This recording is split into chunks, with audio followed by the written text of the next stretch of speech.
Hey, how are you doing? This is John with Schubert Technologies on my YouTube channel. Just putting together a quick little collection of things that I've found useful while participating in the drone hobby over the last year or so. So here we go.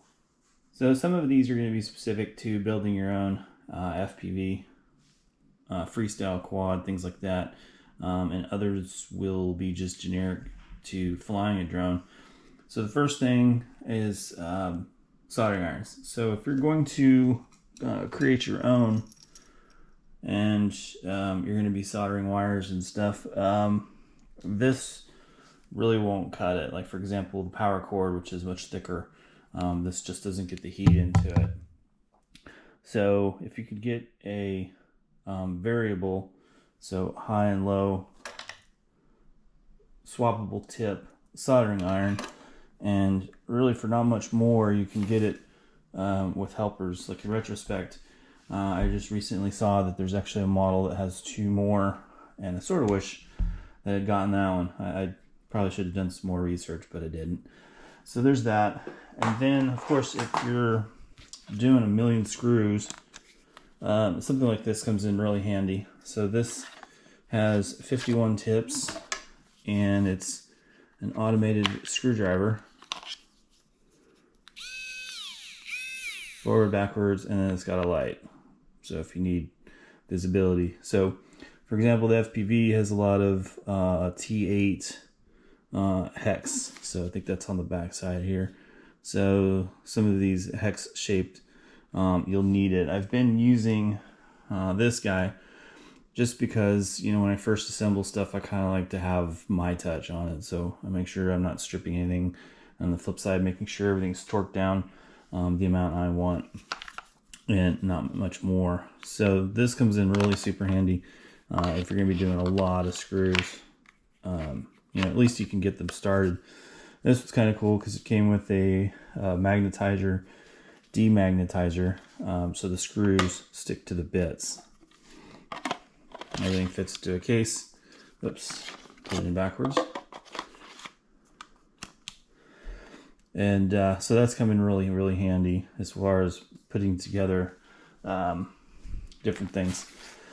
So, regardless of what you fly, if you're going to be Part 107 licensed, or if you just, you know, want to make as if you're a responsible drone pilot, and I've got this drone logbook where I literally log every single flight. So the date, which drone, where was I, the time, how long did I fly, which battery did I use. So on my Air 2, I have 3 batteries, and then I've got them labeled. So I'll mark which battery. So, you know, so when I fly the next time with my Air 2, I know, okay, the last time I used battery number 3, and it was at 75% when I was done with it. And that was 2 weeks ago. So that battery is probably near dead, and since I have 3, I'll probably go back to battery 1 with the next one. But usually, like the day before I fly, I'll throw the battery on a charger. I won't throw all 3, I'll just throw the 1, maybe 2, depending on how much I think I'm going to fly. So the next thing is a pad. So depending on where you're going to fly, there may or may not be some place that you can, whoops, there goes the stakes, where it's clean. So with this, you've got a nice pad. You can lay it on top of stuff. And with my Mini, I did have dirt get into the arms. And so now there's a little bit of a crunchy sound whenever I open them and close them. And I just haven't had the time to clean them out or figure out if that's even doable. Then the next thing is your VHF radio. So my local airport here, their CTAC frequency is 122.7. So this is good because there's a lot of skydiving nearby. So I hear their planes periodically going up, and my area is where they're ascending, and then they swing back around to the northwest for the actual jumps, because I'm sort of in the corridor where military, commercial, and light aircraft are starting their descent on the upwind approach to the airport. So this has come in very handy. You kind of know what's going on. You can listen. These are not cheap. These start out around $300. So that's the downside of this, and I expect very little. Other people will want to spend that and use it, but I just thought it was useful. You can also hear the local weather, what's going on with weather conditions, because pilots will actually periodically request, or the tower will give them local weather. So if there's some sort of updraft or something, maybe that wasn't part of the weather report, you might get an early indicator from another pilot's report. Then with FPVs, to be legal, some of the bands that they use, and my father has been a ham radio operator for probably half a century, practically. He's in his 80s, and I'm 50, and as long as I can remember, he's had ham radios. So yeah, he's got to be over a half century. But anyway, he told me anything over, I believe it's 100 watts. That sounds awfully high. Maybe it's 100 milliwatts. 100 milliwatts sounds more accurate. You have to have a license to transmit. So in the bands that the FPVs transmit, ham radio license is something you would likely need to get. And this is the ham radio license manual. So you go through this, you study it. It's got test bank in the back of it. I use the online test bank. When it comes to studying, whether it's for my CCNA, whatever license it is that I'm going for, I like to have DEDRI. I like to have a printed out manual. I can write notes, although in this case I didn't. I read this entire book in under a week because I wanted to read it quickly and then go take the test. It's only $15 to get your ham radio license. So there are 3 levels. There's the technician, I believe it's called general, and then amateur plus, and all you need is the lowest, the technician, to fly FPV. That gives you VHF, UHF, and some HF frequencies, which is all you need. And then finally, cases. So odds are pretty good that whatever drone you have or you've purchased had a case that it came with. So 2 types of basic cases. You have your soft cases, and then you have your hard cases. In the case of a smaller drone that's more commercially available, such as the Mini, then you also have these holders. So these props always make me nervous, just flopping around. And so very quickly after I bought this drone, I bought this, and I also bought these. So these are kind of a pain to stretch, and then they like to flip off. So I ended up just tossing that, and the strap holds the top ones just fine. So you just put that in there. The bottom props are protected inside the holder, and so with the strap, you basically got everything protected. So you just hold it straight up and down. The props will stay usually in their stowed spot. You just put that like that. Bring these around.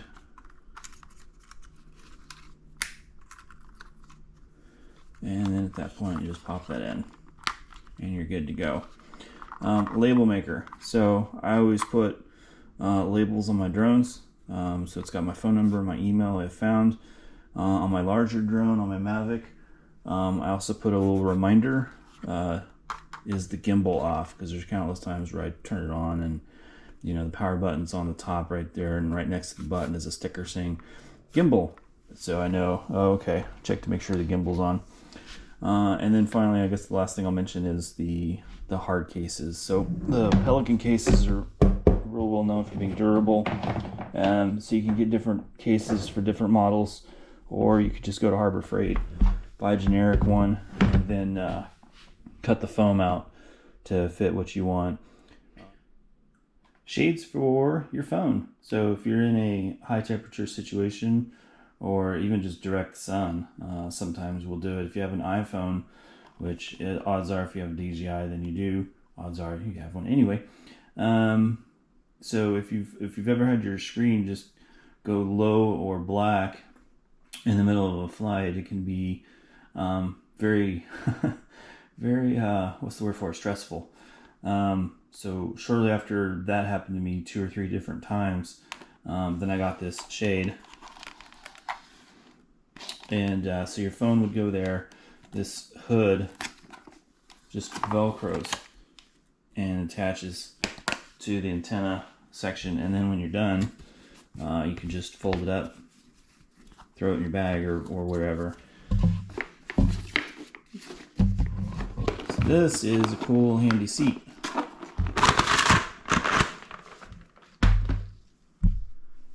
And so now I have some place where I can sit down and fly the drone.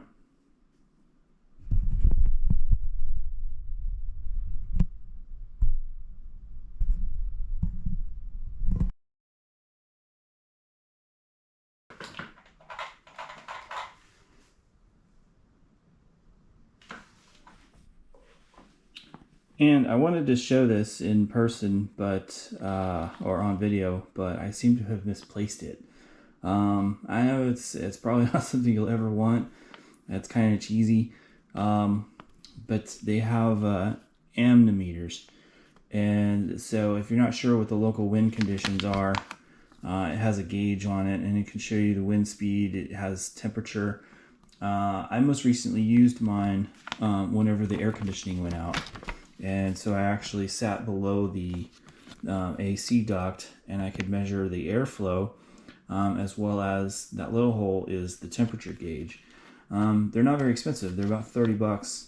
And so, you know, before every flight, I will check UAS drone weather. I'll check the weather app, and I'll see what the winds are, what are the gusts and things like that. But this is kind of nice to have because, you know, you can see what's the actual wind in my local area. So another kind of good to have, don't have to have it, but it comes in useful. For example, 100-degree day when your AC goes out. And high visibility vest.